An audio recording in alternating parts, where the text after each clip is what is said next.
যে দেওবন্দের একজন আলেম, সর্বোচ্চ পদের বড় একজন আলেম রশিদ আহমদ গাঙ্গুহি, সমস্ত ভণ্ড বেদাতিরাও তার নাম জানে, চিনে। তার হাতে হাত লাগায় কলবের চিকিৎসা নিয়েছেন। টাকা পয়সার মায়া ত্যাগ করে একদিন তিনি ওই যে ইমামতি করেন বাইতুল্লাহর পার্শ্বে কোনো এক মসজিদে, রশিদ আহমদ চিঠি লেখলেন, বাংলাদেশে যাও, কালেমার খেদমত করো। চলে আসলেন দেশে। বিবি কি করবেন? আমিও যাব। বাবা মায়ের অনুমতি নিয়ে আসলেন। নোয়াখালীর জমিন বাদ দিয়া চাঁদপুর জেলার কচুয়া থানা উজানির জমিনে বিশাল বড় জঙ্গল ঢুকলেন। গিয়ে দেখেন জঙ্গলের ভেতরে একটা গম্বুজ, গম্বুজের ভেতর একটা বাঘ তার বাচ্চাকে দুধ পান করায়। কারি ইব্রাহিম বললেন, বাঘ, বনি আদম এখানে আসছে, তুমি তোমার গন্তব্যে চলে যাও। বলা মাত্র বাচ্চা কাঁধে নিয়ে বাঘ রওনা। কোথায়? কুমিল্লা জেলার একটা থানা আছে লালমাই। লালমাই থানায় একটা পাহাড় আছে যেটাকে এখনো লালমাই পাহাড় বলে। বাঘ সেখানে চলে গেল। এখন প্রশ্ন, কারি সাহেবের কথা বাঘ শুনে এটা কেমন কথা? যার কলব নাই, দিন বদলায়, কলব বদলায় না, এদের প্রশ্ন। وفضل زمانا على زمان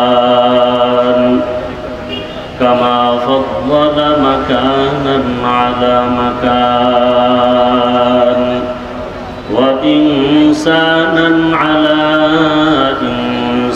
إنسان ونشهد أن لا إله إلا الله وحده لا شريك له لا ضد له ولا ند له ولا مثل له ونشهد أن سيدنا ومولانا محمدا عبده ورسوله اللهم صل على محمد النبي الأمي وعلى آله وسلم تسليما وبعد فأعوذ بالله من الشيطان الرجيم بسم الله الرحمن الرحيم فمن كان يرجو لقاء ربه فليعمل عملا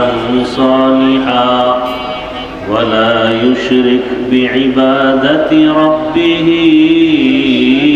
أحدا وقال رسول الله صلى الله عليه وآله وسلم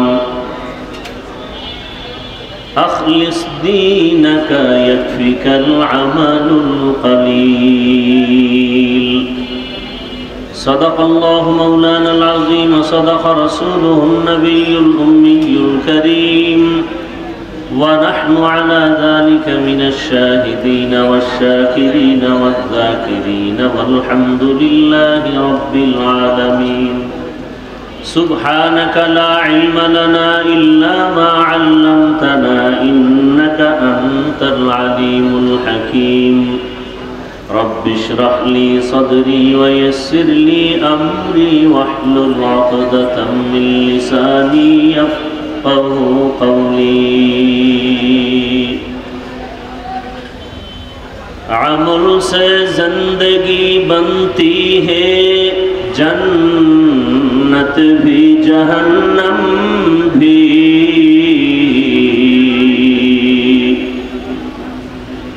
عمل سے زندگی بنتی ہے جنت بھی جہنم بھی یہ خاک اپنی فطرت میں نہ نوری ہے نہ ناری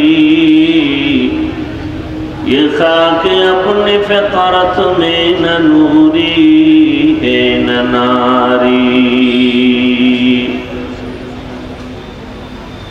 اعمال جنت کی ہمراہ اخلاص کے اعمال جنت کے ہمراہ پرہیز کے مقاصد ہے جو تقوی سے حاصل ماند پرہیز महज के मकासद है जो तक़वा से हसलमंद बेगैर जो अमाल हो इखलास व तक़वा बर्बाद तेरे जिंदगी ऐ होश नज़रमंद बर्बाद तेरे जिंदगी आए होश नज़रमंद ला इलाहा इल्लल्लाह ला इलाहा इल्लल्लाह ला इलाहा इल्लल्लाह ला इलाहा इल्लल्लाह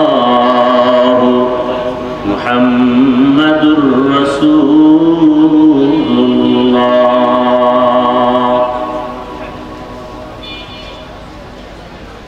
জাতীয় ওলামা মাশায়েখ আইম্মা পরিষদ কর্তৃক আয়োজিত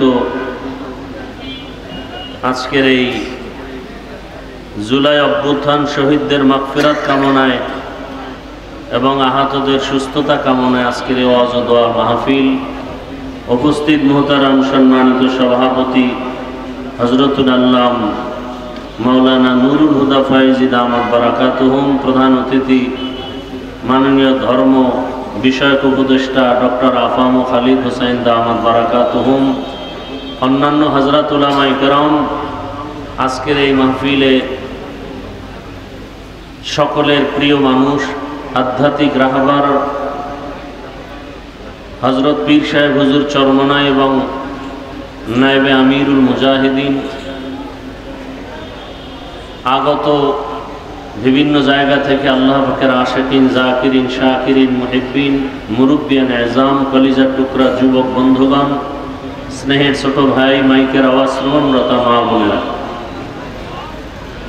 দেশের শীর্ষস্থানীয় হযরত উলামায়ে কেরাম দিক নির্দেশনামূলক কোরআন সুন্নাহ ভিত্তিক আলোচনা রেখেছেন।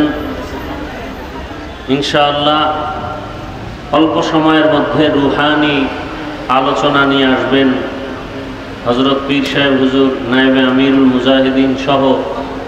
এরপরে দোয়া হয়ে যাবে। আমি দোয়ার জন্য বসছি, দোয়া করি আল্লাহ পাক রব্বুল আলামিন আজকের আয়োজনকে হেদায়েতের জন্য কবুল করেন। জুলাই অভ্যুত্থানে যারা দুনিয়ার থেকে চলে গেছেন আল্লাহ তাদেরকে শাহাদাতের মর্যাদা দান করেন।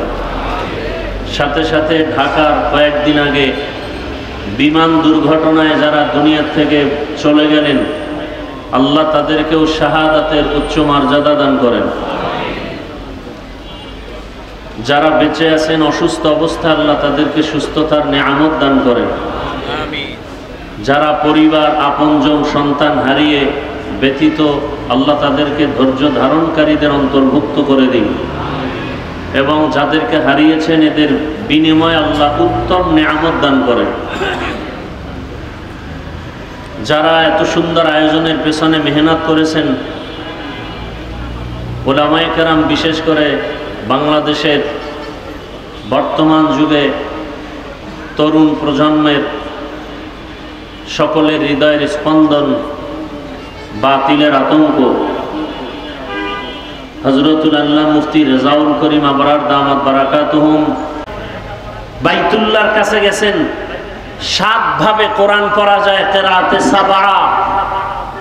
মসজিদে নামাজের দাঁড়ালেন, তেলাওয়াত শুনে মক্কাবাসী পাগল, ইমামতির জন্য রেখে দিলেন। এরপরে এক পর্যায়ে মেয়ে, সৌদির মেয়েকে বিবাহ দিলেন, শর্ত বাংলাদেশে নেওয়া যাবে না। বাংলাদেশের সবাই জানে কারি সাহেব হাকিকতে সর্বোচ্চ বড় একজন আলেম এবং আহলুল্লাহ, কারি ইব্রাহিম রাহমাতুল্লাহ আলাইহি জানি।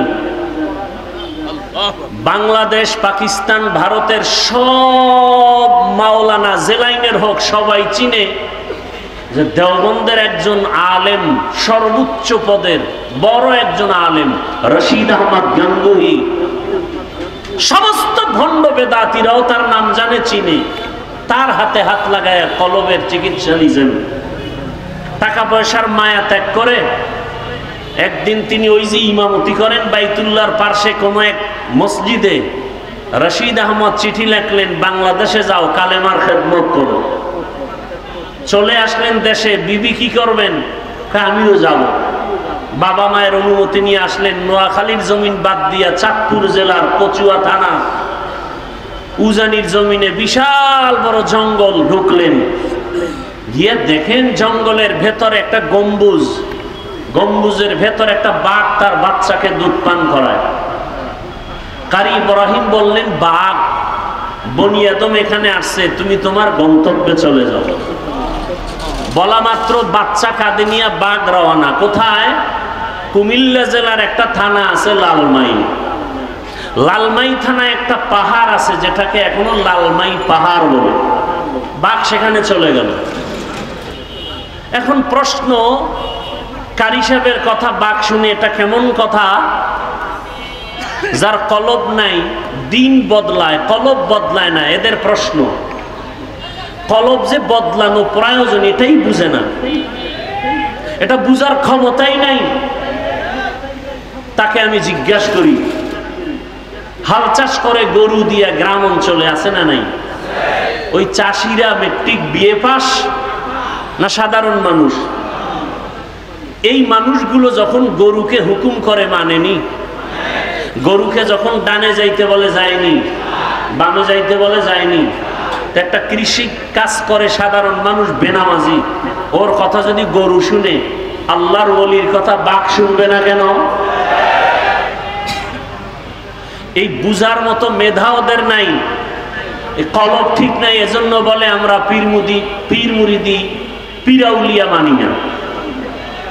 আমি সারা বাংলাদেশে কসম করে বলি, দ্ব্যর্থহীন ভাষায় চিৎকার করে বলি, আল্লাহর জাতের কসম, যারা বলে আমরা ওলিয়া উলিয়া মানি না, তারা কোরআন মানে না, বুখারী শরীফ মানে না, এরা ভণ্ড। এদের যারা ভণ্ড বলে না তারাও ভণ্ড। তারা কোরআনও মানে না, বুখারী শরীফও মানে না। আপনি কি মনে করেন আমি কসম খেয়ে কথা বলছি হালকা ভাবে? হালকা ভাবে? আল্লাহ হেদায়েত দান করুন। চরমনাইর ওয়াজে বসলে মানুষ চিৎকার দেয় কেন? উজানির ওয়াজে বসলে মানুষ চিল্লায় কেন? তাকে আমার প্রশ্ন, তুমি ওয়াজে বৈশা চিল্লাও না কেন? এটা হাসির প্যান্ডেল না কান্নার প্যান্ডেল?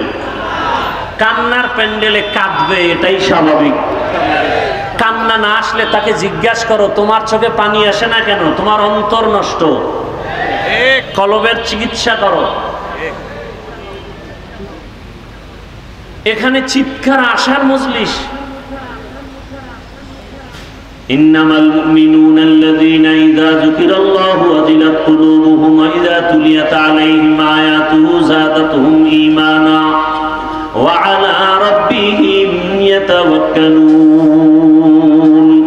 একজন আয়াত পড়া বয়ান করে, আল্লাহ কইছে কলবের মধ্যে কম্পন হবে জিকিরের আওয়াজ আসলে, তেলাওয়াতে কলবের ঈমানের পাওয়ার